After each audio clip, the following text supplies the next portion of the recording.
This is Module 7.2, SolidWorks Flow Simulation Overview. In this video, we will activate SolidWorks Flow Simulation and understand the CFD workflow.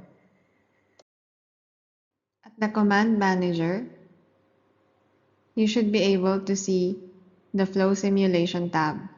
If not, click the upper right side of the SolidWorks interface and go to Tools, locate Add-ins, scroll down,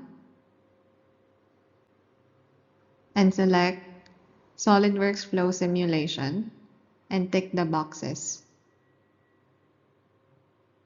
When you tick the box for startup, it will also appear when you open SolidWorks.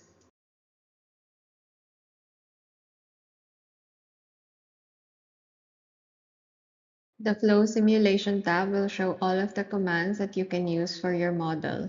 This is the typical CFD workflow in SolidWorks. First, you create or open a geometry. Then, start a new flow simulation project. Then define the fluid and physics. Then apply boundary conditions, define goals, then run the simulation, and you can visualize the results. You will learn this as we go along the video modules.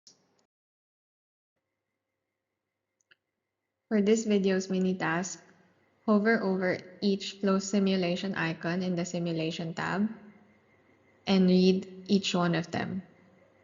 Familiarize yourself with these tools because we will use them as we go along these modules. This is the end of Module 7.2. Proceed to Module 8 to learn how to simulate the CFD of internal pipe flow.